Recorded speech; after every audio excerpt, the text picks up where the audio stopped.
commence this ordinary meeting of Council, April 24, 2024. I commence opening the meeting, as Council always does, by acknowledging the traditional owners of the lands, waters and skies, the Wadawurrung people of the Kulin Nation. We acknowledge and respect their continuing connection to lands, waters, skies, culture, and the contribution they make to the life and spirit of our community. We pay respect to elders past and present and extend this respect to all First Nations people. Item 2, present and apologies. We have our 5 councillors in attendance and the CEO, and by way of officers, I think also Stuart Hanson is an apology. Thank you. Item 3, pecuniary interest and conflict of interest disclosures. I'll call for those now if they are held by officers or councillors. There are no conflicts noted. Item 4, leave of absence of councillor. We have 2 leave of absence requests, and 4.1 is Councillor Ebbels' leave of absence. So the recommendation for this is that Council grant a leave of absence to Councillor Ebbels from May 1 to May 10, 2024. Do I have someone to move that? Thank you, Councillor Minty. Someone to second it? I'll second it because I may want the favour returned in a moment. All in favour of granting Councillor Ebbels his leave? Councillor Grigard? Sorry, thank you. That's carried unanimously. Item 4.2, Councillor Tolhurst leave of absence. So the recommendation here is that Council grant a leave of absence to Councillor Isabel Tolhurst from May 12 to 23 June, and notes that as per Section 21 of the Local Government Act 2020, that the Deputy Mayor, Councillor Ebbels, will perform the role of Mayor during Councillor Tolhurst's leave of absence. Do I have someone to move that recommendation, please? Thank you, Councillor Minty. And someone to second it. Councillor Ebbels, all in favour? Thank you. Relievingly also carried unanimously. Item 5 is public question time. 5.1, public question status update. There are no public questions outstanding. 5.2, public questions. And I can report that we have received 4 public questions this evening, received within the time guidelines and as per the governance rules. And the first one of these comes from Joe Pitt. Joe, would you like to read your question, or are you happy for me to do so? Thank you. In the past 6 months, has the council or councillors referred matters to either the Ombudsman or the Local Government Inspectorate? And if so, what is the nature of such matters and what is their current status? I'll ask the CEO to respond to this one. Thank you, Mayor, and through you, and thank you, Joe, for the question. Council's referred 3 matters to the Victorian Ombudsman in the last 6 months.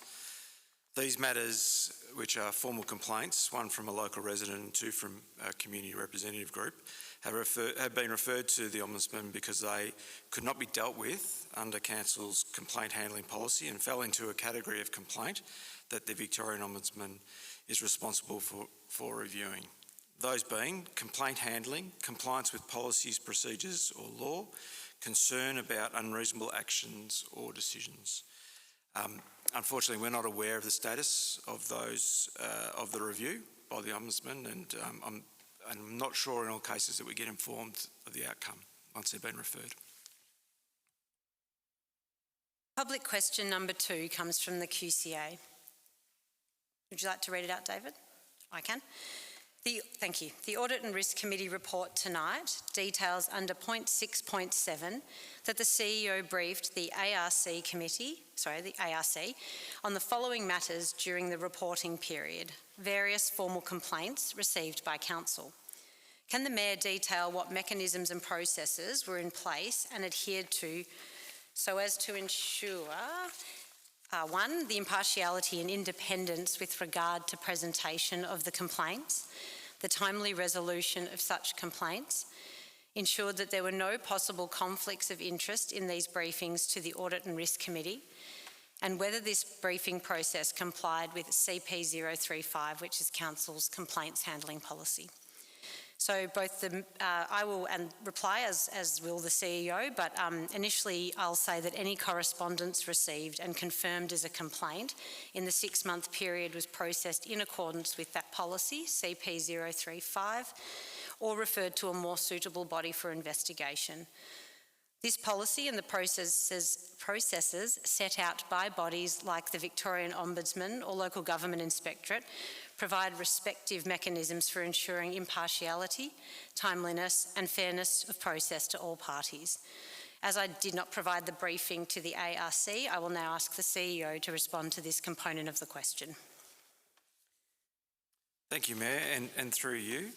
At each Audit and Risk Committee meeting, I provide a verbal briefing about formal complaints that have been received by Council as part of a broader update about operational matters that fall under the umbrella of potential risk or governance matters that the Audit and Risk Committee may have some interest in. In the case of the formal complaints, the briefing provided an overview of the subject of the complaint, a brief assessment of any risks associated with that complaint, and the process followed to address the complaint. The Audit and Risk Committee were asked to note the information in the verbal update, and then they're provided an opportunity to ask questions. In the 6-month period, which the report and tonight's agenda covers, Council received 2 formal complaints, one concerning the decision to install EV chargers and the second regarding active transport strategy and references to 30 kilometres an hour in the draft document. Public, a clarifying question, yes?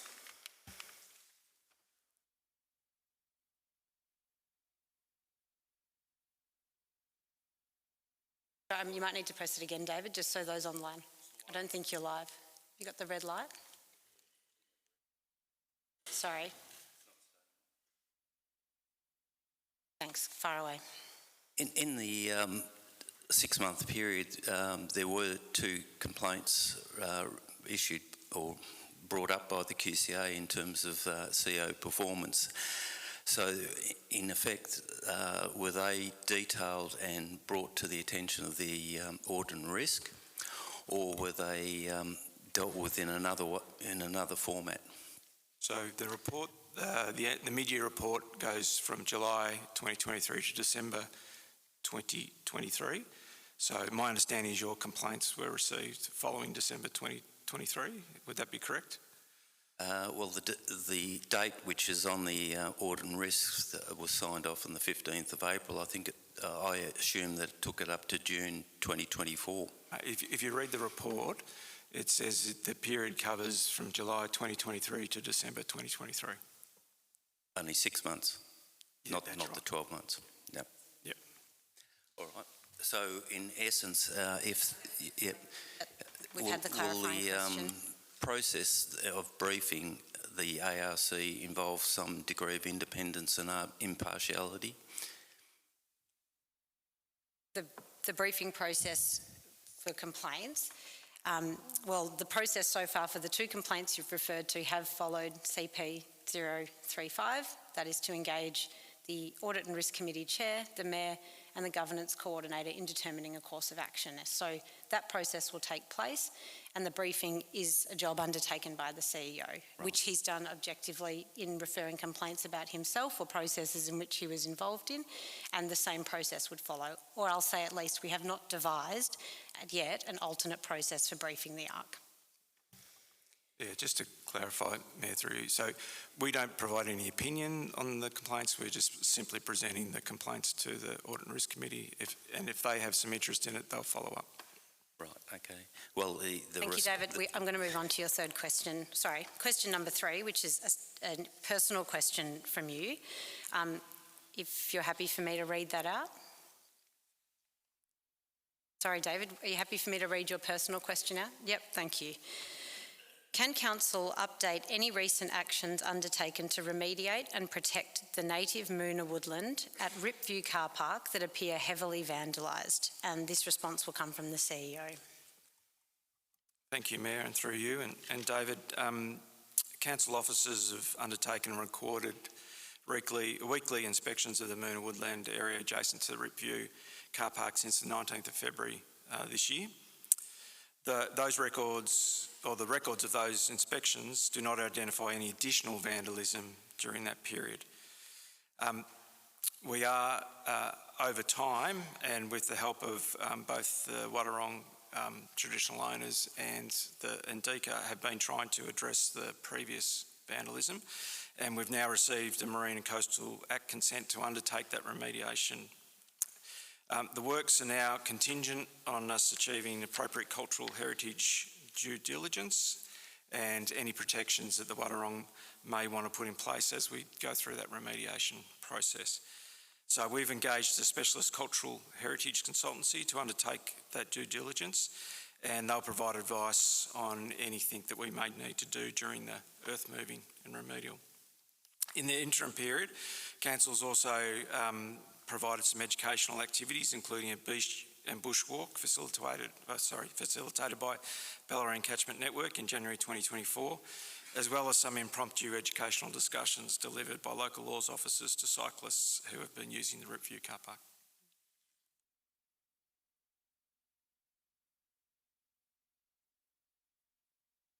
Just in terms of the vandalism that's taken place, has any actions been taken against any people who have been caught at the moment? No. And the vegetation or DECA's conservation managers, have they been involved in the process? They have. Our final question, and question number 4 this evening, comes from the Point Lonsdale Civic Association. So, David, happy for me to read it? Thank you. At a recent meeting with Bellarine MP Alison Marchant, and on various other occasions, it has been mentioned that the Point Lonsdale Maritime and Defence Precinct still does not have a master plan to guide ongoing works for the site. At what point will a master plan be developed? When will it be incorporated into the Borough Coastal and Marine Management Plan? And I'll invite Tim. Oh, pardon me, is it? I have another officer cited as providing the response, our Manager for Community and Regulatory Services. Thank you, Tim. Thank you, Mayor. The updated draft Borough Coastal Marine Management Plan will be subject to a community consultation in the coming months. Includes a review of the Point Lonsdale Lighthouse Landscape Plan and prepare a master plan for the precinct as a future opportunity. Thank you, Tim. Clarifying question? Just a point of clarification on that, Madam Mayor. Does that mean that, yes, we're going to get a master plan for the Point Lonsdale Lighthouse Reserve after, 10 years of council administration? I'm happy to take that, Mayor. So if the Minister approves the Coastal and Marine Management Plan, there'll be an action in there which says that we should review the landscape plan and prepare a master plan and it's been identified as a future opportunity. So there's been no timeline given to it, but it's included as an action in the scheme. Okay, so the master plan will come after? Yes, after the Minister approves the CMMP. Okay, thank you. That brings us to the conclusion of public question time. Thank you. Item 6 is confirmation of minutes of previous meetings. Item 6.1, Ordinary Council meeting on March 27, 2024. And the recommendation is that the minutes of the Ordinary Council meeting on March 27, as distributed, be confirmed as an accurate record. Do I have someone to move that, please? No, I'd like to move a motion to correct the minutes presented. Last month, when the CEO presented his report, he stated that Council had agreed to facilitate the use of Council-managed land to accommodate the batteries and is pleased to support the initiative. I've sort of pointed out that Council had not voted or at all passed a motion to this effect. So this was then corrected but not formally discussed or conveyed to the other councillors on how this change of the amendments made, and so in the minutes it was put down that the CEO had agreed to facilitate the use of council. And since when did the current councillors sort of divested their responsibility and gave the CEO the delegation to facilitate the use of the council land for the battery? Sorry, Councillor Grigau, in accordance with the governance rules, by way of alternate motions for minutes, it is just about clearly proposing the alternate wording by way of making the record an accurate one. Do you have a set of wording you'd like council to consider as the alternate motion? Yeah, alternate motion that the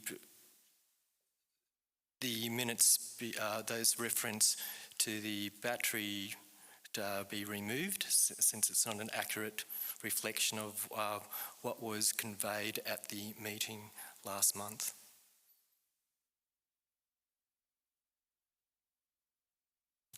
The whole paragraph has to be removed. So that I've requested that was true and incorrect statement, and it reflected of the opinion of the council, which is not true. So this would be about modifying the wording to accurately reflect the discussion had. Yes, that's not how the discussion was come through on regarding the minutes, the CEO's report. Okay, do I have a seconder for Councillor Grigau's motion? Sorry, Madam Mayor, I'm still unsure about what wording he thought should be there instead of what's actually there. No, it's not true. But it's like the CEO retracted those comments and saying that it's true that council did not, and he corrected his report. So I think that there's two issues here. It's a process matter or concern with process in one respect, and what we are required to do under the governance rules is to either amend the wording of the minutes to reflect the wording that was exchanged during the meeting, and if that is the case, even if it reflects a process we're dissatisfied with, that's the extent of the changes we can make according to the governance rules. So happy to table or hear from you the wording change you're looking for, but by way of a process change or a concern being tabled about that will have to be done in another forum. The problem is we're going to have the EV station Mark II on this. When it comes down to, we're leaving this open to interpretation by the community. Order. Can I confine you to the item, which is about adopting or rejecting the minutes as presented? No, I agree. I propose to reject the... Okay, I'll put it then, if there's no alternate motion by way of a change to the wording, I'll proceed with the recommendation and allow councillors to vote as they wish. So for the recommendation we have before us is about adopting what's distributed as an accurate record by way of their presentation of the meeting and the discussions held on March 27. Do I have someone to move that? Thank you, Councillor Ebbels. Someone to second it? I'm happy. Thank you, Councillor Minty. All in favour of adopting the minutes as presented? All opposed? Thank you. The motion is carried. So I call the division on that. Thank you. Councillor Grigau has called for a division, so I'll put the recommendation that the minutes be, as distributed, be confirmed as an accurate record. I'll put that to the vote, so all in favour. Thank you. I have Councillor Grout, Councillor Ebbels, Councillor Tolhurst and Councillor Minty. All opposed? Councillor Grigau, and the motion remains carried. Item 6.2 is Ordinary Council Meeting on 27 March 2024 confidential minutes. The recommendation here is the same, that the minutes as presented be confirmed as an accurate record. Do I have someone to move that, please? Thank you, Councillor Ebbels. Do I have a seconder for the confidential minutes? Councillor Minty, thank you. All in favour of adopting these minutes as an accurate record? That's carried unanimously. Thank you. Item 7 is a record of informal meeting of councillors, and the recommendation here is that The list as presented in adjunct to item 7 just be noted. Can I have a mover, please? Thank you, Councillor Ebbels, and a seconder to note this record. Thank you, Councillor Minty. All in favour? Thank you. That's carried unanimously. Item 8, notice of motion. 8.1, notice of motion status update. There are no notices of motion outstanding. 8.2, motion on notice. No notices of motion were received. Item 9, petitions and joint letters. There are none received this month. Item 10 is our functions attended list detailing where Council was represented at various events and meetings between March 21 and April 17, 2024. The recommendation here is that the functions attended report be received. Do I have someone to move that, please? Thank you, Councillor Minty. And a seconder? Thank you, Councillor Ebbels. All in favour of receiving the report? Thank you, that's carried unanimously. Item 11 is the Department of the Chief Executive Officer and 11.1 Chief Executive Officer report for April 2024. I will invite the CEO to speak to this item before tabling it for questions. Thank you. Thank you, Mayor, and through you. The only matter I'd draw Council's attention to is the council election candidate sessions, and we are encouraging councillors and all those members of the community that may have some interest in running for council to take note of those session times and get involved. There's a bit of work to do to prep yourself to be a councillor, so it's good to start thinking about it early. Otherwise, I'll take the report as read and happy to take any questions. Thank you, Martin. I'll get someone to move and second this to table it for questions and comment, please. Is there someone who'll move this item or the receipt of the item? Thank you, Councillor Ebbels. I have a mover in and a seconder in, Councillor Minty. Are there questions for the CEO? No. No questions for the CEO? I might just ask a question by way of an item that's probably going to come up equally relevant to the budget, but about the additional costing required in an election year to a council, noting that we are in one, and yet this will get sort of shared reference in our budget item, but may be worth drawing out here.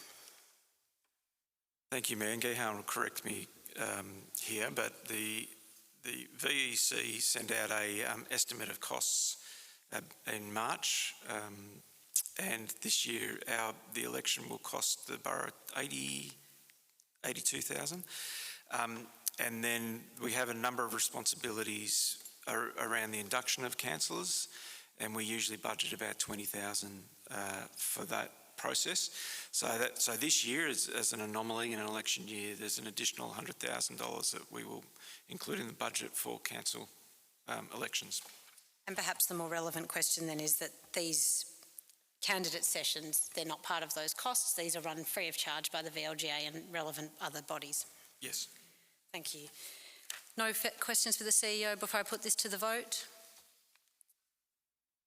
So all in favour of receiving the CEO report for April 2024? Thank you, that's carried unanimously. Item 15, Heritage Planning and Infrastructure Portfolio. I'll call on Tim, our Senior Planner. I don't think that's your title, is it? No. No. Manager of Infrastructure and Community Safety. Might be closer, but I'll let you, Tim, take us through the report for this month. Thank you. Thank you, Mayor. So the Planning Permit Activity Report up until the close of business on the 15th of April 2004. Just got a couple of updates in relation to some planning applications. So in relation to the planning application for 204 Point Linesdale Road, Point Linesdale, there's a briefing scheduled for that on the 15th of May, and then a planning review meeting scheduled for the 12th of June. In relation to the planning application for 75 Learmont Street in Queenscliff, a briefing for councillors is scheduled on the 8th of May 2024. and a new application on page 18 in relation to 98 Hesse Street. There are 4 objections to that. There's a briefing scheduled for that on the 22nd of May 2024. Other than that, I'm happy to take any questions, Mayor. Thank you, Tim. In the first instance, can I have someone move this item? Councillor Ebbels, thank you, as our portfolio holder. And do I have a seconder to receive the report? Thank you, Councillor Minty. And I'll now put it to questions for Tim. Yep. Sorry, Councillor Ebbels. Thanks. Thank you, Mayor, and thank you, Tim. So can I just confirm? So we are obviously we're getting the briefing on the 8th of May for 75 Learmonth, and under our protocols, 98 Hesse Street will now receive a briefing, as we have 4 objections up until today. Correct. I'll leave that one off. Sorry, Councillor. Yep. Yes. 98 Hesse Street. Sorry if I left it off. That's the 22nd of May, scheduled for. Okay. Excellent. That's great. My Thank you. apologies. Other questions for Tim on the report for April? 24th, 26th. No, there appear to be no further questions, so I'll put it to the vote that we receive the planning permit activity report for the month. All in favour? Thank you, that's carried unanimously.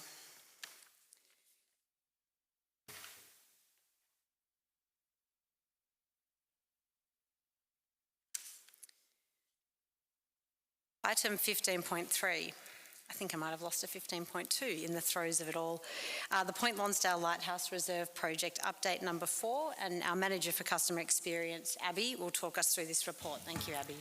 Good evening, Mayor and Councillors. I'll take the report as read. The purpose of the report is to provide an update on the capital works projects that Council are currently undertaking at the Point Lonsdale Lighthouse Reserve, and I'm happy to take any questions you might have. Thank you. The recommendation is that Council note the report and notes that future project updates be prepared quarterly for inclusion in the Council agenda. Do I have someone to move that as presented?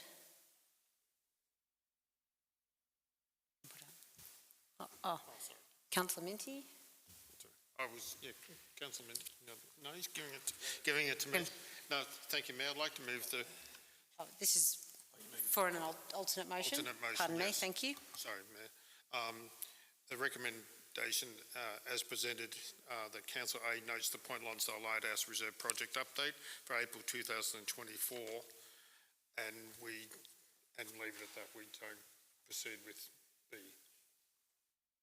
Thank you. So the alternate motion is just that Council note the Point Lonsdale Lighthouse Reserve Project update for April 22, and by way of not changing the frequency of reports, continue to receive monthly reports on this project. Do I have a seconder for that motion? Thank you, Councillor Minty. Councillor Ebbels, did you wish to speak further to the motion? Councillor Minty? Just pop your mic on, Councillor Minty.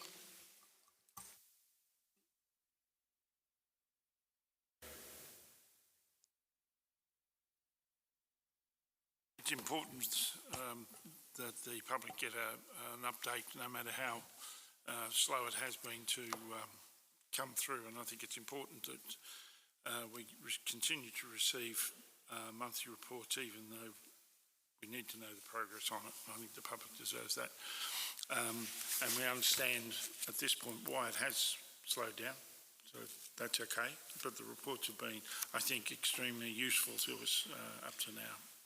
Why we keep it going. Thank you. Thank you, Councillor Minty. Does anyone else wish to speak to the motion? Councillor Grout? Yeah, I'm happy to speak for this. I think it's really pleasing to see a report like this on a capital project. This is the most comprehensive monthly update I think I've seen on any capital project in the 3.5 years I've been on the council. So seeing progress against the scoped items and what the risks are and how we're managing is really encouraging. The actual spend against budget is absolutely delightful to see. We appreciate the project has to be recast in light of the cultural heritage risk, and so that's really pushed the project out beyond the original 30th of June this year deadline. it could well be 1 or 2 years before we get in doing, complete some of the works in this project.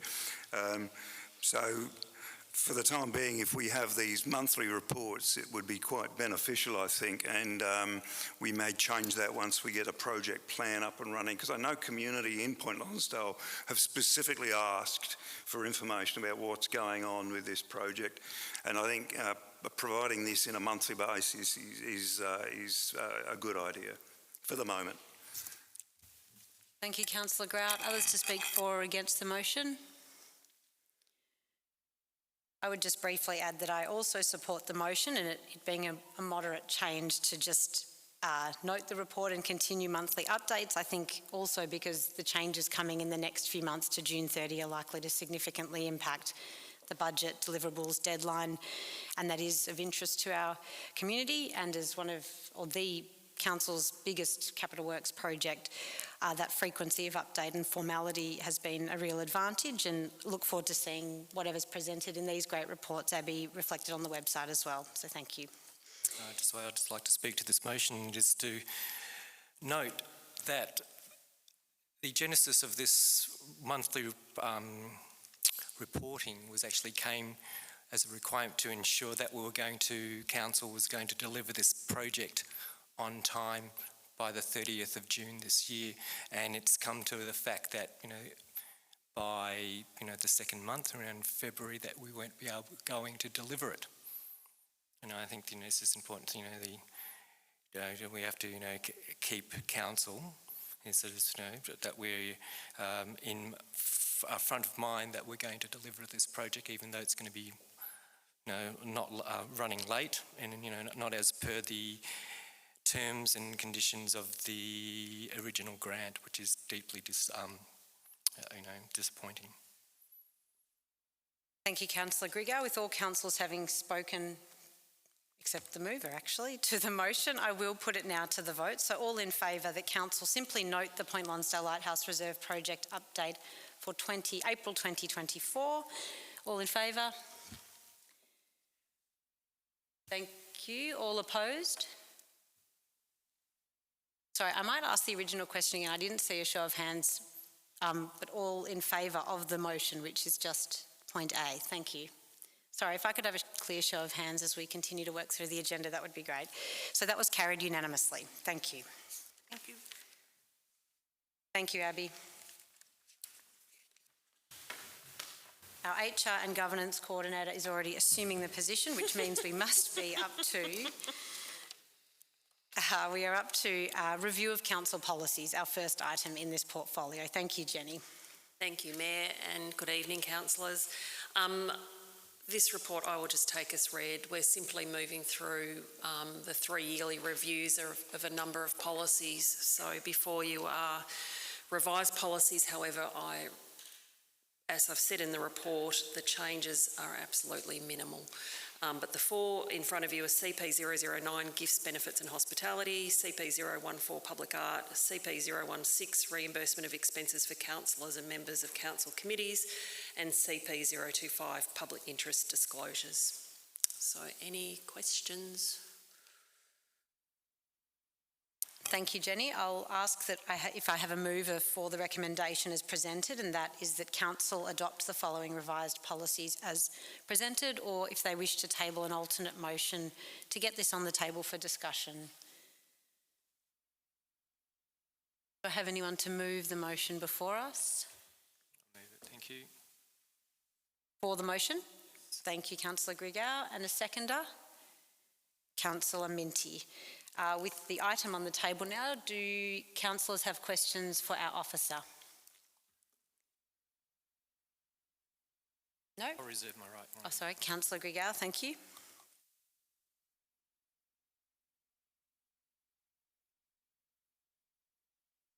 Sorry, Councillor Grigor, do you have a question for Jenny? It's like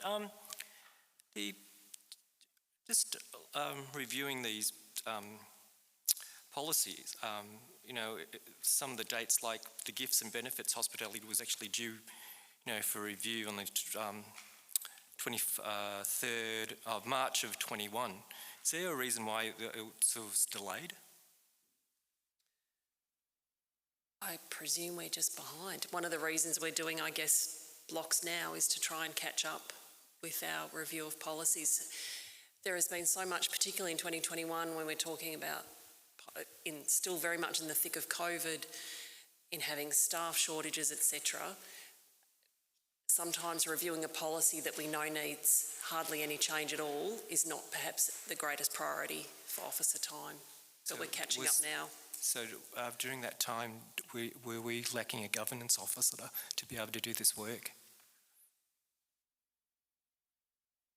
Well, no, but just that, so for instance, all officers carry an awful lot of roles and wear different hats. And so for instance, I wear 10 different hats, HR being one of them. So looking after our staff and so on was a greater priority, I think, than obviously council and policies are really important, but I think we need to be judicious about what we review when, and sometimes a policy that is working, that we know has minimal changes, there's been no sector changes that require an urgent review, means that perhaps sometimes we get to it later than we would wish to, but we still get to it. But yes, you're right, it is later than we would wish. So do we have, you're saying that we have staff shortages in this department that we need to be Yes, the Executive Project Officer who was responsible for these policies resigned in March of this year. So we're catching up with things that have perhaps been missed in the last little while. Thank you. I'll ask if Councillor Minty, our seconder, had a question before asking other councillors for comment or question.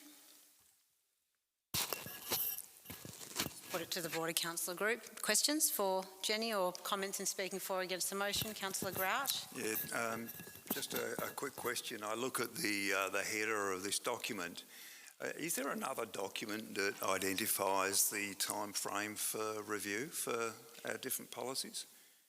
Most of our policies are on a 3-yearly review, and it actually says right near the end of every policy when it's due for review. Some, for instance, are reviewed more frequently. Others have a legislative timeline, for instance, the Councillor Code of Conduct, but all of them have in there, usually it's around, there's a continuous improvement paragraph right near the end, and that specifies the time frame for when it should be reviewed. So we actually write it, not in the header, but in the end of the policies. Yeah, that's what I thought I'd seen it somewhere. Yeah. If there are no further questions or comment for Jenny, I will put the recommendation as presented that all the 4 policies before us be revised and adopted as presented. All in favour? Thank you, that's carried unanimously. Thank you, Jenny, but don't move a muscle because next up is the revised governance rules, which have been through their second round of consultation, but over to you to present the changes and the report before us. Thank you. Thank you, Mayor, and I think we've all been on a journey with the governance rules, and I hope this is, as I said to the council, is the last time I have to really speak about the governance rules for some time. As you're all aware, the governance rules have been under review for quite some time. The councillors had changes they wish to make to issues such as question time and so on. Officers reviewed what was going on in the sector and what was considered best practice, and also then put forward proposed changes to the governance rules. They've been out twice for community consultation. In December, they went out for nearly all of, December the 19th to I think January the 20th, and then they've been out again from the 29th of February to the 5th of April. We've received 5 submissions. 3 of those were a little bit after the final deadline. However, for practical purposes, we could consider them, and so of course we have. And one of the key themes from that community consultation was the concern around the proposed changes to the notice of motion provisions, and there was a little bit of concern as well about the urgent business, and that a notice of motion could not be submitted as urgent business. In taking on board that community feedback, the proposed changes in front of you now are the original proposed changes that have gone out for consultation, excluding the notice of motion. So the notice of motion is now essentially back to where it's always been, but in fact There's one proposed change that it's now the chair that has the ability to reject a vague notice of motion and not the CEO. So we've actually taken on board the feedback that there was concern that perhaps the CEO had too much power or increased capacity to make decisions, and we've changed that back. So the proposed rules in front of you now, I hope, are clear that there's still a lot of changes that have gone through or sort of been proposed with had no community feedback on them, and the ones that were contentious have been addressed and are now in line, I think, with community sentiment. Thank you, Jenny. So the recommendation before Council tonight is that we adopt the revised draft governance rules as presented. Is there someone to move that motion as presented? Councillor Minty, and a seconder. Councillor Ebbels. Councillor Minty, do you wish to speak to the motion? Councillor Ebbels, do you wish to speak to the motion? Thank you, Mayor. And the reason I wanted to second this motion was mainly because we actually went out to the community and the community told us what we needed to hear. And I think the changes that were made certainly are warranted, I think. Also in regard to the reference to the CEO or the chair in regard to notices, that's a difficult one. I don't know if anywhere else in the state would he have this, but I think I'm comfortable with it. And I do believe that, we have to take on board what our community has said. So that's why I accept the great work you've done, of course, Jenny, in presenting this report tonight. Thank you. Anyone to speak against the motion? Speak against the motion. Originally, I posed I requested that this drafts of the changes to the governance rule was put out for community consultation. Now, I've sort of been watching how this was conducted, and it's very strange that it was only put on the council website that was out for consultation, while during last month we had the other consultations were actually advertised on Facebook. And it's like, I'm just saying, why wasn't the community engagement policy of CPO 003 followed? And, it comes down to, certain favouritism to certain policies, and things are actually put on just the council website just to bury it and actually not get full, proper community consultation. If I can just perhaps check with my colleague, the communications coordinator, because my understanding was that it was put on Facebook.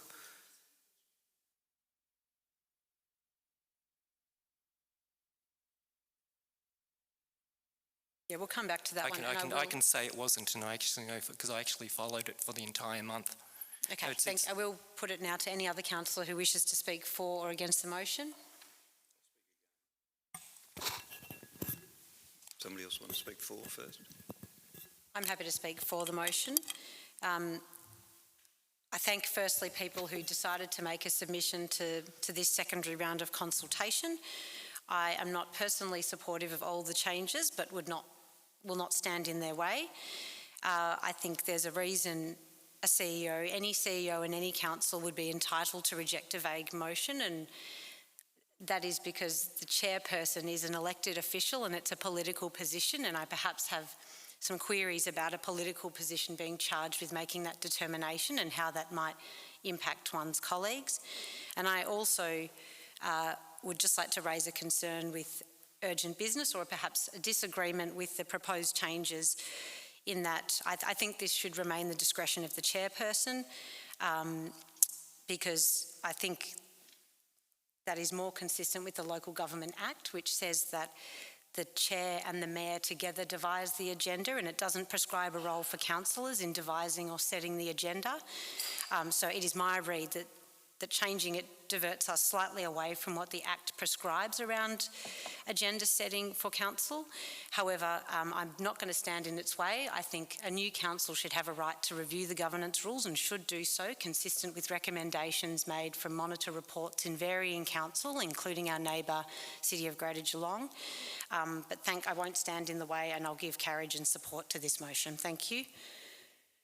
Councillor Grout, you wish to speak against the motion. Yes, thanks. And look, I'm okay with the changes proposed here for petitions and public questions, and the case for change I think is well made. Now, I was in the room when I saw what the problem was that we're trying to resolve with the changes in both those cases. But for me, the reason for changing our notice of motion and urgent business has never really been properly explained. It's not really clear to me, and so I'm uncomfortable supporting changes where I don't see the problem in the first place.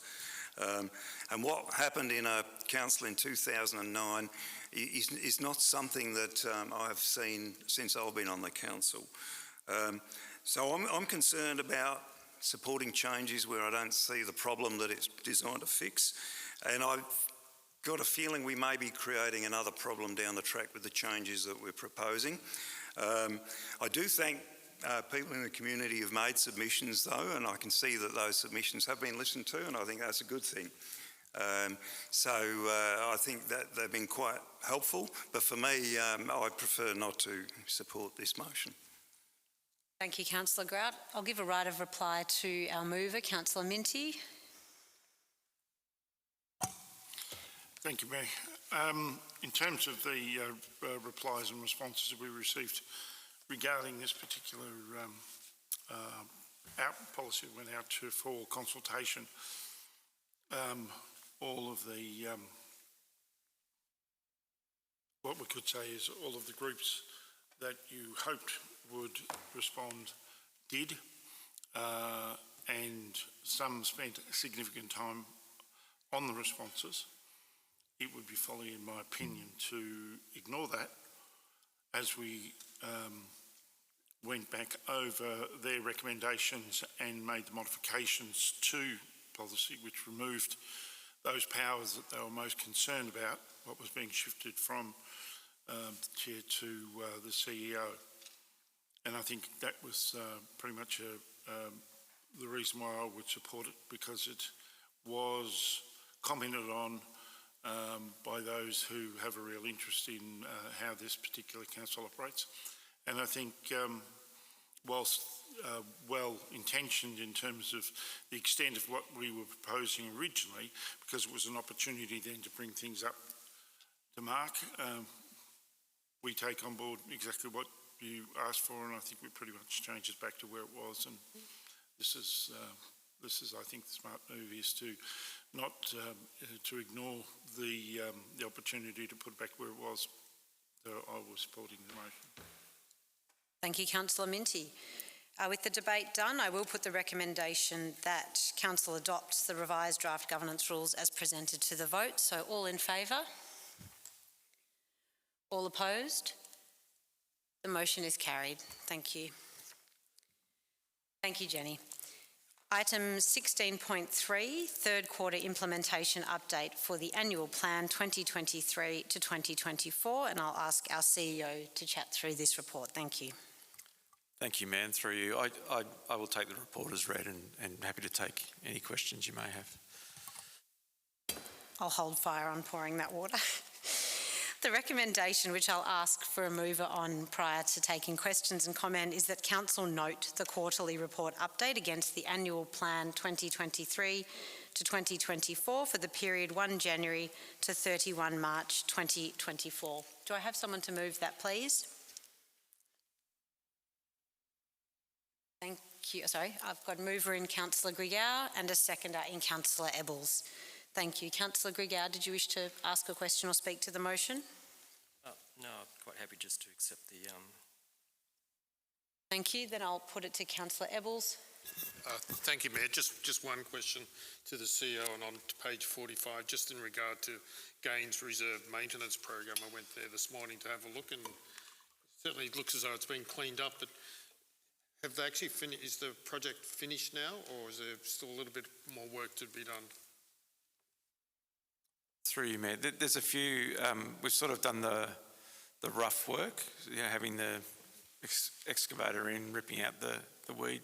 So there'll be just making sure that we haven't disrupted the shape of the pond, make sure that we're getting rid of the things that might have slipped through the rougher equipment. So, but it won't be much longer in terms of, You could certainly see where the excavator had been. It's probably more about cleaning up where they've been. So, no, that's great. Thank you.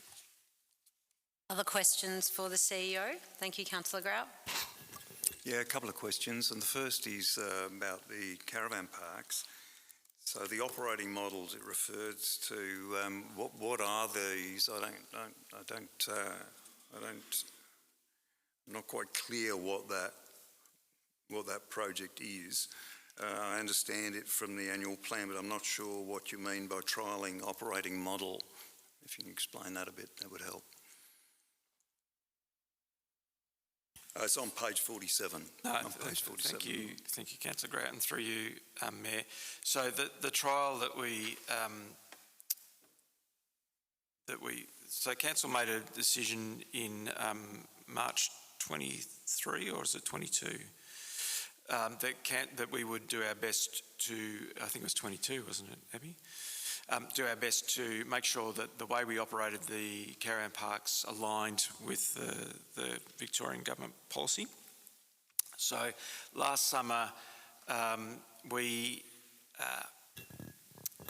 attempted to not just automatically give the people that come every year access to sites. We put it through a more of an open process so that the sites were available to anybody who may be interested to apply for that.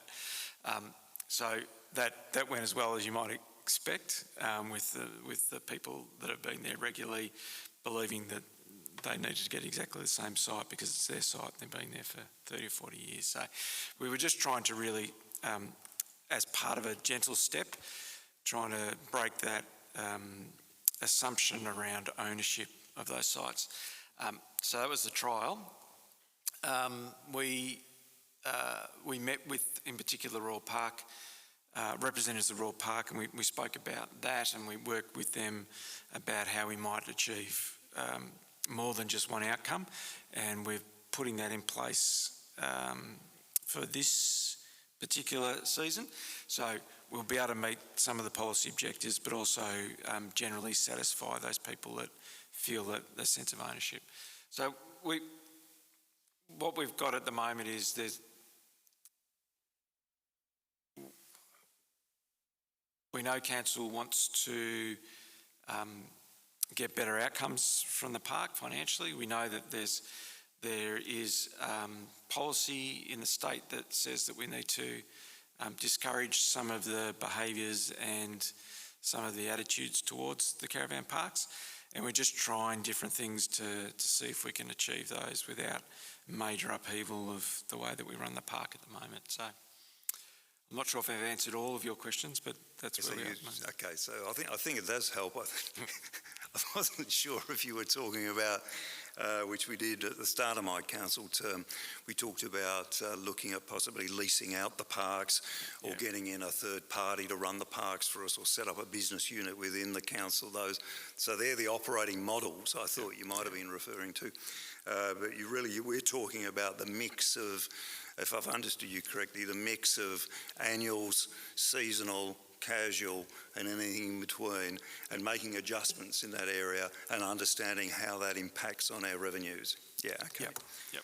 And then my second question is page 51, which is the old Point Lonsdale Lighthouse, and I emphasise old Lighthouse Reserve toilet, which lost its roof some 2+ years ago. And I recently had conversation with a young lady who had cause to use the toilet facility there, And I think this question comes after that conversation. I note that the complex cultural heritage management plan that must be produced now to do any significant groundworks at least has really put the upgrading of that toilet facility back by, well, at least a year. We said early 25 we might know where we stand with this. My question is there anything we can do between now and, let's say, the next couple of years to stop rain from falling into the cubicles there, and also to stop the toilet paper from blowing out into the bush, because it doesn't look very enticing place to go to the toilet, and I wouldn't want it to be like that for the next 2 years. Yeah, thank you, Councillor Grattan. Through you, Mayor. It's an important issue and one that councillors have raised with us, and unfortunately Stuart's not here tonight because he's been charged with doing an assessment for council about the value or otherwise of putting a temporary roof on that structure before we demolish it to address those issues. So I'll make sure I follow with him, Councillor Grant. Other questions for the CEO on the third quarter implementation update for the annual plan? Note, then I'll return us to the motion, the recommendation as presented, and that be that we note this quarterly report from January 1 to March 31, 2024. All in favour? Thank you, that's carried unanimously.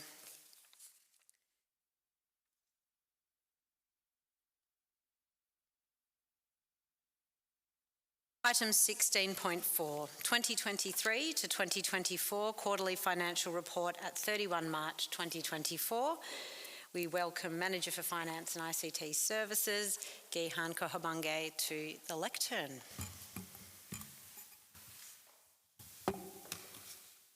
Thank you, Mayor. Councillors, I'll take the report as read. There's no major changes in the forecasted annual results compared to the previous forecast. As we have mentioned in this agenda paper, as well as in the detailed quarterly financial report, so there are two items which we have not adjusted in the quarterly report that has been presented. One in relation to reclassification of expenses that we have been incurring in relation to ICT transformation project. The second item is about the capital expenditure, because in the forecast it says by the end of the year we would spend closer to 3.5 million, but there's very unlikely that we would spend that much of amount, but anything that we are not going to spend when it comes to the capital project, we carry forward to future years via our reserves. So we haven't adjusted those two items in the quarterly financial report. And the recommendation is on page 61. Thank you, Gihan. The recommendation is that Council note the quarterly finance report to 31 March 2024. Do I have someone to move that, please? Thank you, Councillor Grigau. And someone to second the motion? Thank you, Councillor Ebbels. Councillor Grigau, did you wish to speak to this item? I'll hold my reserve, the right to respond after. Thank you. Councillor Ebbels, do you wish to speak to the motion? Other councillors wishing to speak for or against the motion? Oh, well then, thank you. I'd like to thank the finance team on the efforts in keeping the control and keeping the councillors up to date. It was a trying time at this time of year to discover these extra staff costs regarding the building surveyor and stuff, and how it affect our budget. But it's thank you to have all those details in for us. Thank you. Thank you, Councillor Grigau. With that, I'll put the recommendation that the quarterly finance report be noted to the vote. All in favour? Thank you, that's carried unanimously. Which brings us to item 16.5, without a doubt tonight's biggest agenda item and a huge undertaking for Council in any given year, and that is the presentation of the draft budget 2024-25, the draft financial plan 2024-25 to 2032-33. someone on the move, and draft revised revenue and rating plan. And Gihan, I'll again invite you to speak to this item. Thank you. Thank you, Mayor. Councillors, the purpose of this report is for Council to formally endorse the draft budget, the draft financial plan, and draft updated revenue and rating plan to commence the public submission process. So far, we have had 7 council assemblies discussing this draft document with councillors, and then we will be having a session on 8th May to present more details about this draft document to the community. So because of that, I am not going to provide a very lengthy rundown of this draft document, but I would take maybe closer to 5 to 6 minutes just to touch on some of the very key important points of these draft documents. Always, budgets, financial plans are developed based on various assumptions. So all of those assumptions are clearly articulated in these draft documents. So based on those assumptions, what we have presented is a break-even budget in terms of ongoing underlying result. The budget includes a rate increase of 2.75% in line with the state government rate capping framework. In line with the proposed regulatory requirements in relation to short stay levy that will come into effect from 1st January 2025, it is proposed in the draft budget to remove tourist accommodation rating differential from our rating structure. So that change will not impact the rate revenue that we generate, but instead it will impact the way the rate is distributed among various type of properties. In terms of the waste management charges, it is proposed to recover in full the estimated waste management expenses of the next financial year, together with any unrecovered cost of waste management services of the current financial year. So as a result, the projected increase in the waste management charges for a residential property would be around $82, closer to 19% increase. There are no new operating projects included in the draft budget. Currently, Council is in the process of renewing via a tender process the Council's largest contract after 12 years. So again, that process has coincided with the current the inflationary environment. So even that has been a factor for us to notice a significant estimated increase in this the contract. So as a part of delivering a break-even budget, the anticipated rise in the cost relating to this outdoor service contract and then the municipal building survey services has been managed by a couple of cost-saving measures that we have included into the draft budget, particularly through staff resource restructuring. So in terms of through the staff resource efficiency savings, we try to achieve 1.9 FTE savings via natural attrition. So if you look at the 1.9 FTEs, it might sound a small number, but if I put that into a perspective, in terms of our total FTE strength is closer to 5%. And further, through the draft budget to manage this, the cost escalation I just mentioned, even Council is committing to undertake a value management process of its key contract. So those planned cost-saving measures may impact some of the services the Council provide. In terms of the capital project, apart from annual asset renewal allocations, no new capital projects are proposed in the draft budget that we have presented today. And this does not reflect Council's overall cash position. So if you look at our balance sheet, it's remained positive. However, considering projects which will potentially carry over to the next financial year, it does reflect the challenges in resource required to ensure Council maintain a break-even operational position. Anyway, the projected shortfall between investment in asset renewal and upgrade compared to the annual depreciation will be transferred into the asset renewal reserve. So it is again factored into the draft budget that we have presented. So if you look at the other document, the draft financial plan, what we have done, we have updated draft financial plan based on the assumptions that we have used to develop the draft budget. So if you look at the next 5-year planning horizon, the draft financial plan depicts based on those assumptions that we will have a positive underlying position in terms of both LGPRF as well as ongoing underlying resource bases.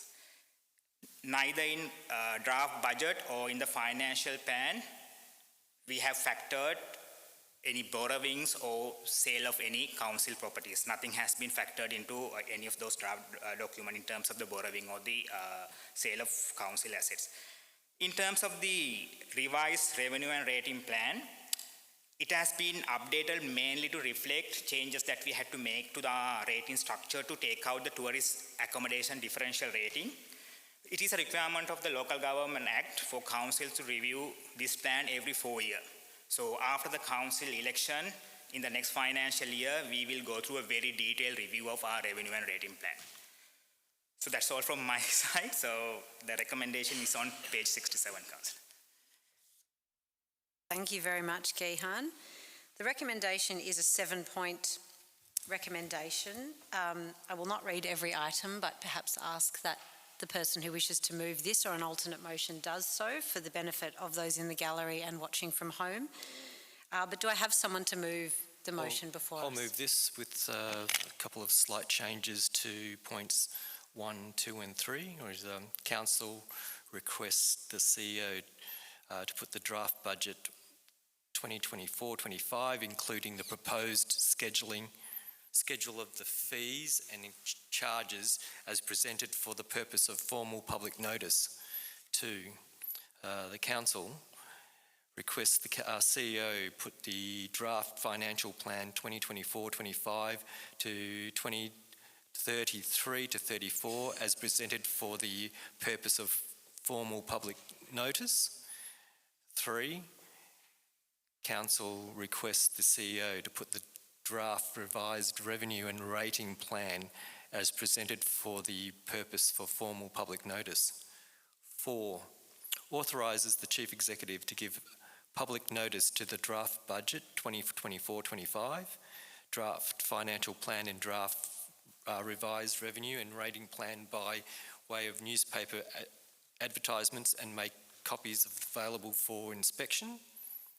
5, seek written public submissions on the draft documents, I haven't got my reading glasses, during the consultation period of Thursday the 25th of April 2024 to 4 p.m, Friday 24th of May 2024. 6, receive submissions and where requested allow submitters to be heard by Council in support of those submissions on any proposed contained in the documents at a public meeting on Wednesday the 29th of May 2024 at 6 p.m. And 7, consider a motion to adopt the draft budget 2024-25, including the schedule of fees and charges, the draft financial plan, the draft revised revenue and rating plan at the council meeting to be held on Wednesday the 26th of June, having regard to all submissions received. Thank you, Councillor Grigau. It's one of the bigger recommendations Council's ever asked to read out. So what we've got before us is the recommendation is presented with some slight wording changes around the framing of presenting this draft budget for public notice, a public consultation, to points 1 and 3. Do I have someone to second that motion as presented by Councillor Grigau? Councillor Ebbels and Councillor Grigau, the floor is yours if you wish to speak to the item.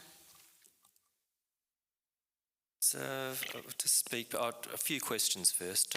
Are there any coming up in the near future, any sort of storm clouds that we, future like large expenses that we need to be aware of going forward into the next budget that we maybe should be putting money aside? The most significant storm cloud, to use the terminology, is the ministerial guidelines that have come into effect around how councils charge public waste services. So we will need to change the way that we collect waste charges, and that potentially means a significant reduction in that waste charge, and quite at the moment a very onerous process to have those charges recategorised as through a rate cap variation. So that's a big piece of work that council will be focusing on. You never say there's never going to be storms. There's always storms in local government. There are some other significant reforms that the government wants to put in place, and they may have an impact on councils. But otherwise, I'm not seeing anything else except for the persistent CPI increases. We've had another increase this week, haven't we? Yeah. Through you, Mayor. Thank you, Martin. Just to add to the same point, as I mentioned at the beginning, any budget, any financial plan, we have developed on various assumptions. So, and one extra additional assumption that we have made, in addition to CPI, even we have factored in additional increase for our key contracts based on what we have observed. So again, it's an assumption, because that's all we could do to create those future documents. We had to use some assumption, but that is something that we have brought into this draft document. So above the CPI adjustment, there's an additional adjustment, cost escalation, we have factored for some of our key contracts. Can I also ask, to thank all staff and their departments to work hard to be prudent, to make the cuts required to give our balanced budget. But approximately what dollar figure was that? From the first iteration to the draft that we put in front of you, we found about 620 or 600, is it 620 or $660,000 worth of savings in operations. I think effectively, there were some adjustments we had to make. So in terms of the cost saving, because there was some adjustment for the income and as well, so closer to between 400 450,000 savings we had to factor in to manage those cost escalation. That's right, because we don't actually make a saving with the increase in the municipal building survey, do we? Yeah. I'd like to thank those staff for doing the heavy lifting. Thank you. Thank you, Councillor Grigor. Councillor Ebbels is our seconder. Do you wish to speak to the motion? Yes, thank you, Mayor. And as Councillor Grigor said, thank you to yourself and obviously your team who have put together this draft budget, which is obviously a pretty tight one. And then thank you for those people who have already put in submissions, but also we encourage people to, over the next months, to put in their submissions as well. Just a couple of questions. As you mentioned about the state bringing in a tourism levy, so therefore, and they're bringing it in halfway through the financial year, which makes it hard for us because we then need to actually negate charging that differential rate at the start of the financial year, so that it hurts us a little bit. But I'm unaware, has the state said any of that tourism levy they're going to come back to local government? Through Mayor, we haven't been informed any of those arrangements, but again, as I mentioned, with that we are not losing, but yes, it's really, because when you change the way we distribute our rates, I think even we have mentioned in the council paper, there will be additional rate burden to shifted towards some of the property types. So that would be the impact for the community, but from the council point of view, from the financial point of view, there won't be an impact, but yes, some of the properties would get impacted because of that. Yeah. And I guess obviously we're talking, coming up to a new council coming on board at the end of the year, and I think it's pleasing to see this is a tough budget, but actually in many regards it's setting the new council up. So from a cash point of view, I know we've got quite a bit of money in allocated reserves plus unallocated reserves. Asset renewal, I think we've increased that this year as well, but also obviously there's the Murray Road money as well. So from a cash point of view, we're actually looking really positive, and we look forward to seeing what the new council do with that money. And again, congratulations. Thanks. Sorry, Councillor Grigor, we'll just ask if there's other councillors to speak for or against the motion. I'll speak for. Anybody to speak against? No. Yeah, I just want to say, thanks for the work you put into this, and I certainly support the work that the officers have done on this. I think it's been an education for me over the budgets that I've been involved with, and I felt I developed a fair bit of financial literacy last year, enough at least to understand the three main sheets I should be looking at and the numbers in them and what they mean. So I'm really, I like the gist of this budget, which is the break-even budget, something that I've talked about a year ago, that I understood for the first time how important it was to aim for break-even budget. And I think that, it's only because we can manage our financial sustainability that we can then look at what quality of service we can offer. So, as Councillor Rebels is suggesting, this may be the disappointing part of my last bit of time on the council, that we don't appear to be doing much, but at least we're handing over a sort of reasonably sustainable budget for the next council to work with. I may not like everything in the budget, but I'm particularly keen to now hear what people in the community say about it. And I'm sure we are going to be challenged to consider allocating funds to some things, and maybe they can even help us know where we might find the money from to do that, because I think we are really interested in what members of our community particularly want us to fight for, if you like. Thank you, Councillor Grout. Councillor Grigor, was it a question, or yes, otherwise I'll come to you for right of reply after? Yeah, just request, just to dispel any confusion within the community, it would be very helpful for us and council to explain with the cancellation of the rate differential for the holiday units, how's that money being sort of the rates being redistributed, so there's no confusion. And I think it's very important that we understand that we're not losing any rates, it's just being redistributed over the entire borough. I think a clarification on that would be really good. Through you, Mayor, you couldn't have said it better. The overall pool doesn't decrease. The money that we collected, the additional in the 10% above the differential, will now be collected through the broad pool of the residential rates. And at the moment, we're estimating that that'll have about a $23 impact on the average. On average property. Yeah. On average, based on the 50th percentile, to be very specific, because average. Yeah.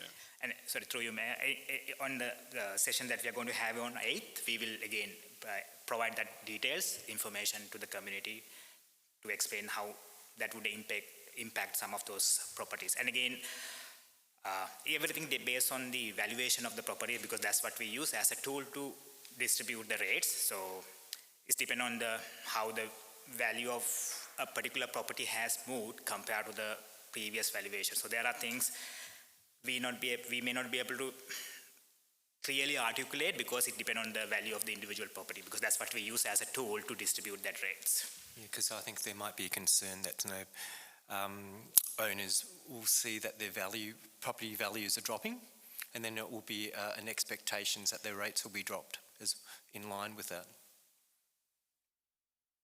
Through you, Mayor, so that is not happening because it's not happening. That's why we will discuss and we will explain that the session that will happen on the 8th. So yes, even when there's an increase in the rate, the value, we are not getting any extra rate income. Even when there's a drop, we are not losing. So it's just a tool to distribute the rates among properties, that's all. Thank you, Gehan. Thank you. Councillors to speak for or against the motion before Councillor Grigor is offered a right of reply. Councillor Minty, thank you. Thanks, Mayor.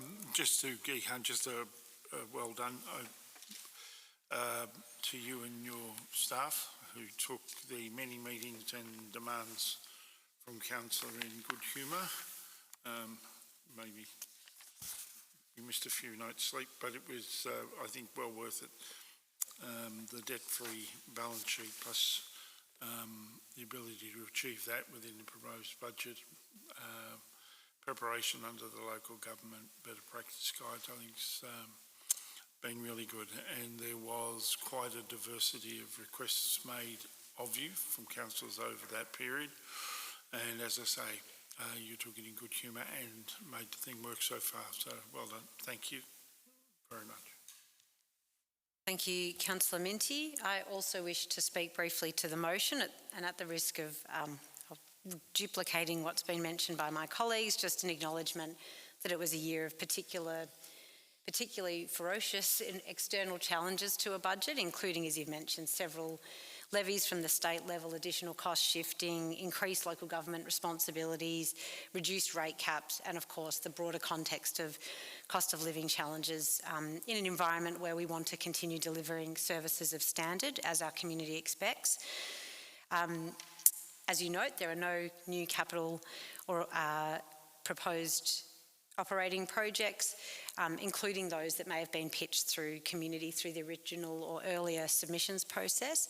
And I think it's worth saying that council has wrung as much value as possible out of the existing systems, staff, processes, contracts we have to get to the break-even position presented in this draft.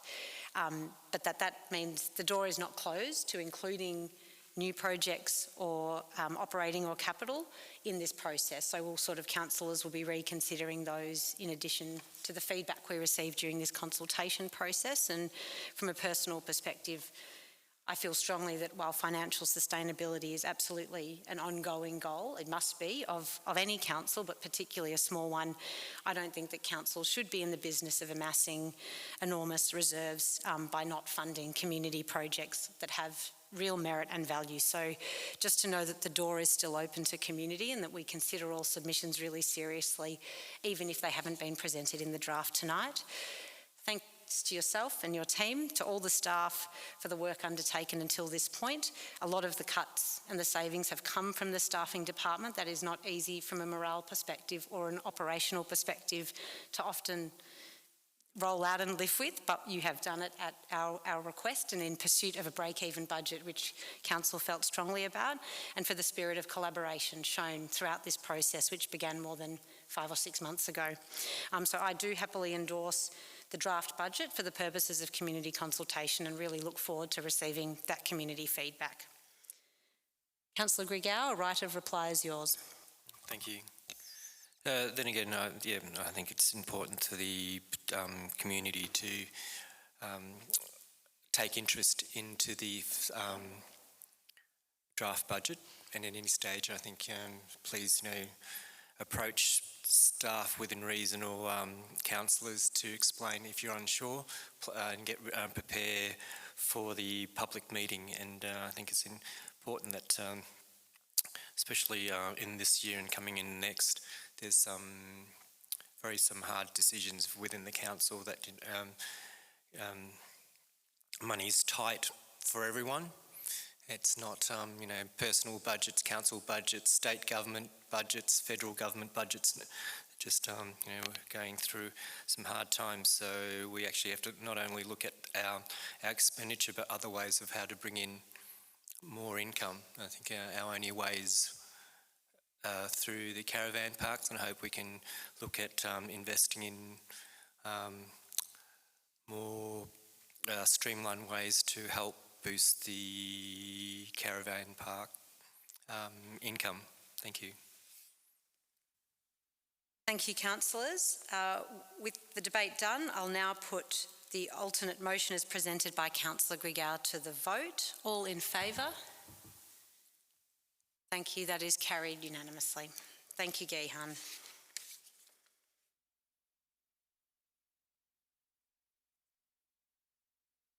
At this point in the agenda, I wish to raise an item of urgent business for consideration by Council. I believe it meets the definition of urgent business under the borough's very recently revised and adopted governance rules that note that urgent business can only be admitted by the chairperson as urgent business when it relates to or arises out of a matter which has arisen since the distribution of the agenda. It cannot safely or conveniently be deferred until the next council meeting, and the council does resolve to admit it as an item considered to be urgent business. So as such, in seeking to table my resignation as Mayor, I move that A, Council note my, Councillor Tolhurst's resignation as Mayor provided in writing to the CEO here, in accordance with the Local Government Act 2020, effective immediately, and as a result of this resignation, that Council admit the election of the Mayor as urgent business. Do I have a seconder for that motion? Thank you, Councillor Minty. Speak to that. Yeah. I would like the opportunity to speak briefly to this motion, and to say that it was a very recent one, a very difficult one, but one made in the interests of my family and the imminent, but not too imminent, I won't do it here, I promise, arrival of my second child.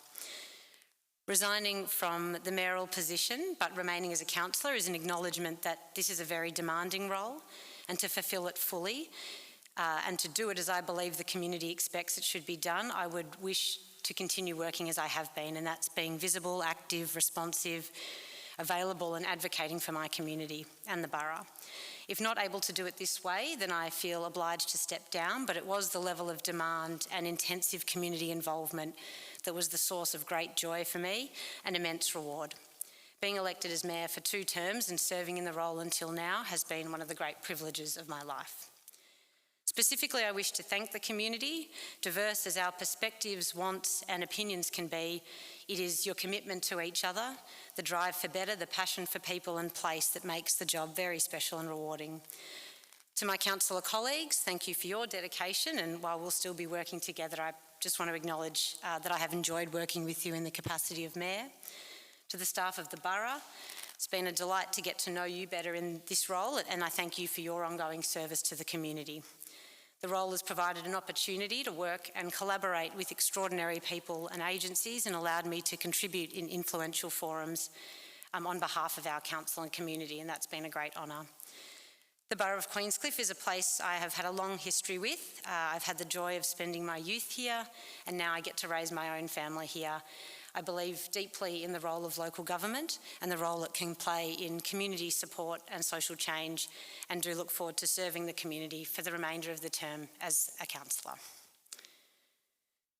Councillor Minty is our seconder. Do you wish to speak to the motion? I do. I'd like to congratulate you, ex-Mayor, on the role that you've carried out here as an energetic, honest broker and referee amongst the councillors. I know it hasn't been an easy job for you, but I would like to put on record that I think you've done a great job. Well done. Thank you, Councillor Minty. Do I have councillors to speak against the motion or for the motion?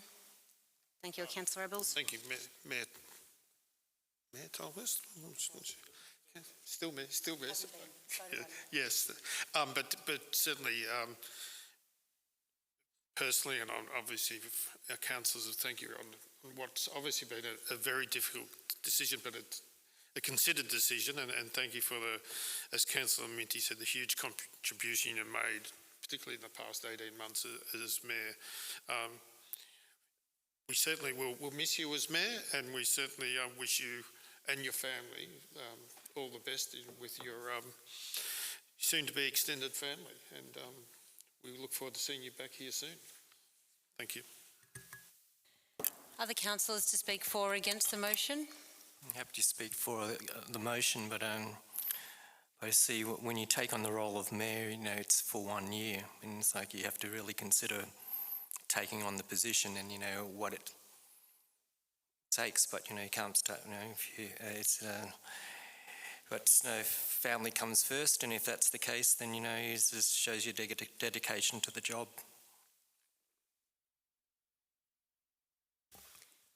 Other councillors for or against the motion before I put this to the vote?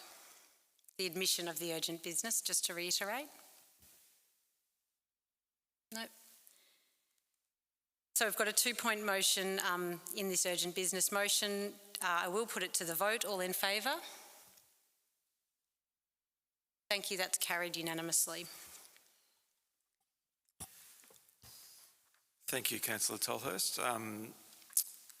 We find ourselves, Gallery, in a situation where we need to refer to the governance rules, and I'll temporarily chair the meeting until there's an election of a mayor, and then at that point the newly elected mayor will take the chair.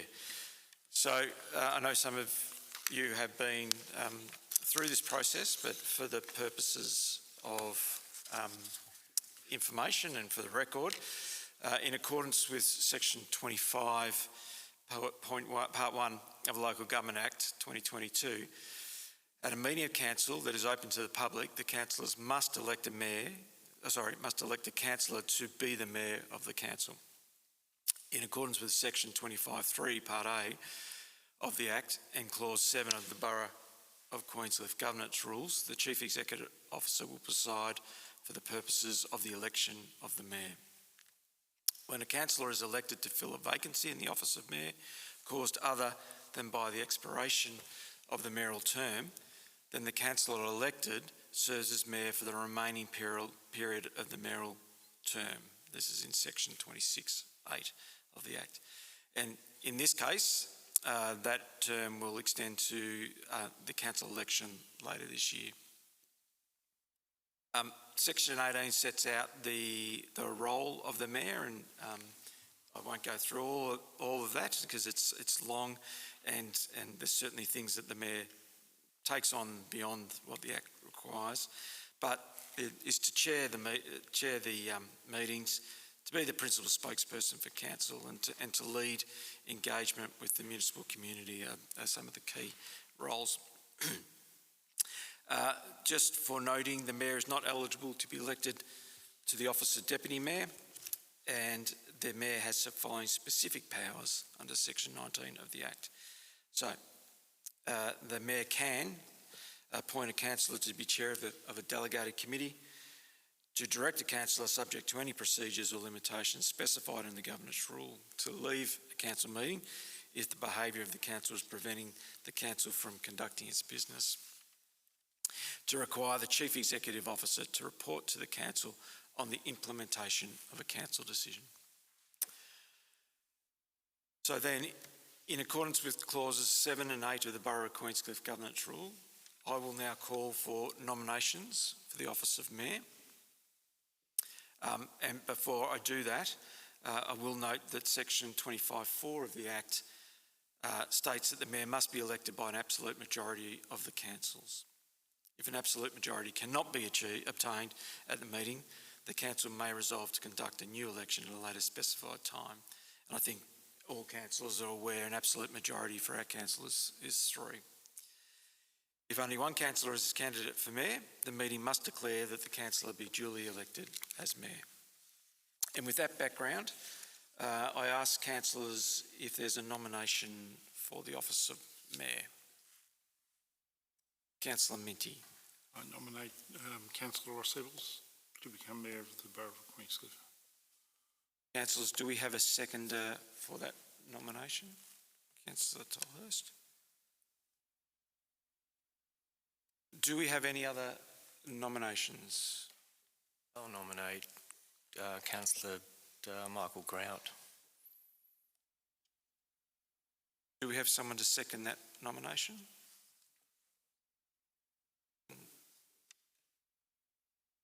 Okay. Any other nominations, councillors? That being the case, the way we did this last time was with the first nomination, we asked for a show of hands for those who support that nomination. So I'll put it to the councillors, those that support Councillor Ross Evans to take the office of mayor, say aye or through show of hands. That's 3. That being the case, and that being an absolute majority, I'll declare that Councillor Ross Evans will become will take the office of the Mayor, and I'll hand the chair to you, Mayor Ebbels. No, it's okay. Thank you. You can stay in that chair. Thank you, Mr. CEO, and I certainly thank my colleagues and look forward to holding the reins of the council for the next, I think, 5 months till we get to caretaker and to the next election. So do we need to? I've got some paperwork. No, also for elect a deputy mayor. Yeah. Do you? I'm happy for you. Happy to run you through that process. Okay.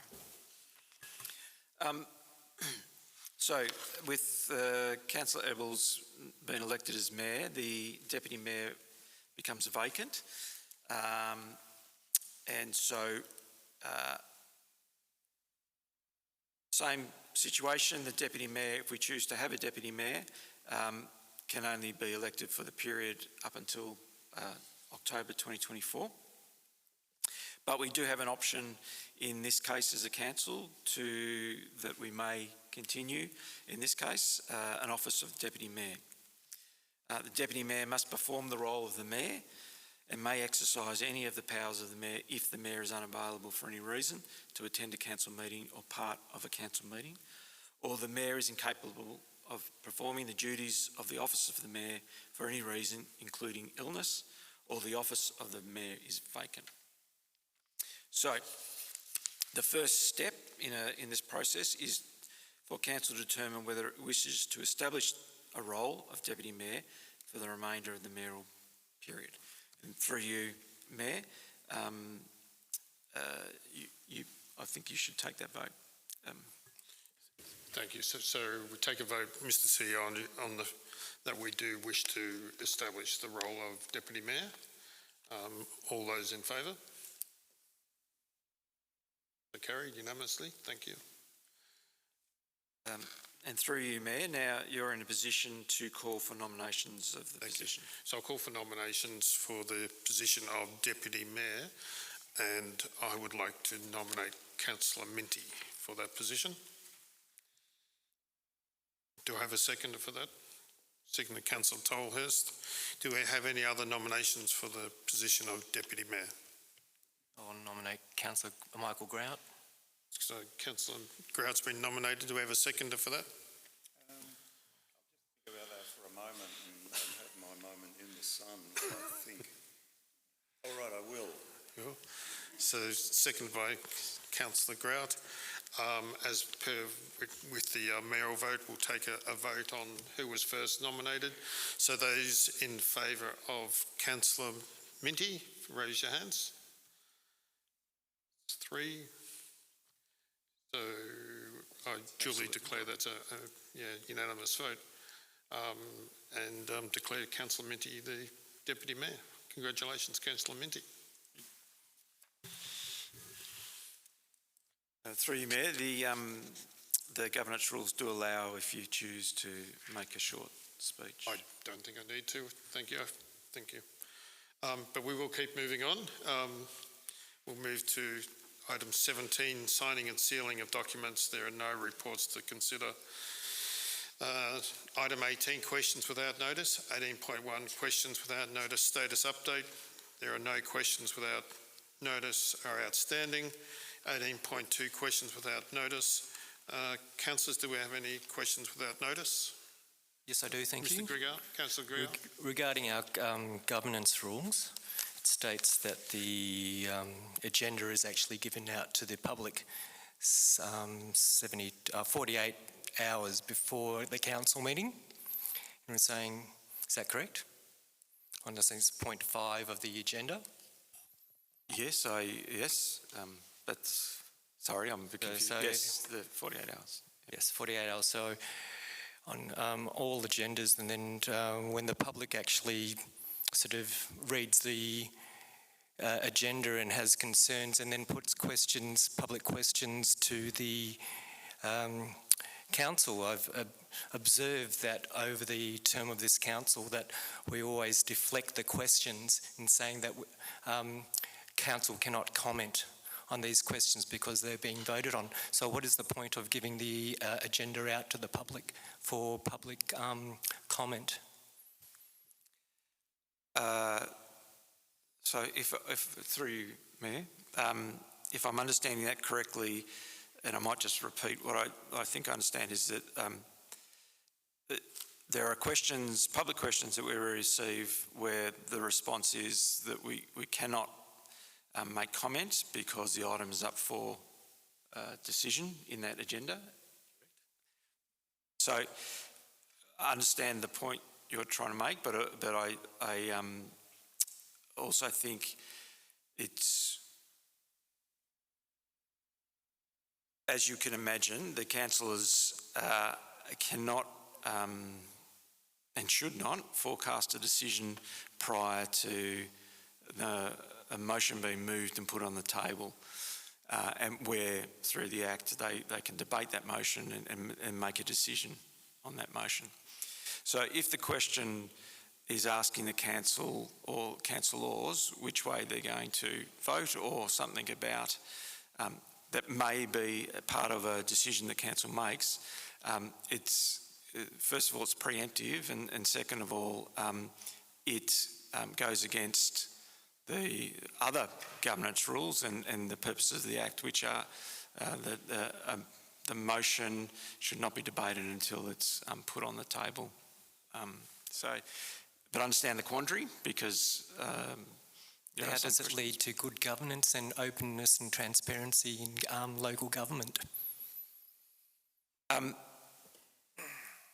can only say that I'm not sure how councillors giving their opinions in public question time before the matter's formally debated in chamber is good governance, because the governance around the Act and in particular the meeting is about making sure that there's a controlled environment where all councillors come with an open mind to the matter that's put before them, so that they listen to the debate and the positions of other councillors before making a decision. So what we're putting at risk is if we allow councillors to give their opinion or to preempt a decision, is that we're actually putting you as individuals at risk of, for want of a better term, winky popping yourself. But most of the time, the questions are actually not reflective of what the councillor was also actually written up as a councillor group and then put out to the public. So I think, Councillor Greer, I think the CEO's answered the question. Yep. Do we have any other questions? Yeah, Councillor Tolhurst. Thank you, Mayor. Council recently received some funding for a beach safety marker audit, and as an amount we were seeking to complete or update the dog fence at the dog beach. I just wondered if we could have some information on that funding and the timelines, etc., associated with the project. Thank you, Councillor Tolhurst, and through you, Mayor. So we have signed the agreement for the beach access signage audit and the signing agreement for the extension of the dog beach fence. We have some good news on the beach access signage audit. Lifesaving Victoria have already completed that audit, and they're in a position to hand us a report in mid-May, which we will bring to council for a briefing. The project for the dog beach needs a bit more work. We need to just make sure that the engineering is correct, and that we've got all the approvals in place that we require. But again, the funding agreement has been signed and we're working on that project. Okay, thank you very much. Any other questions, councillors, for the CEO? No? Thank you very much.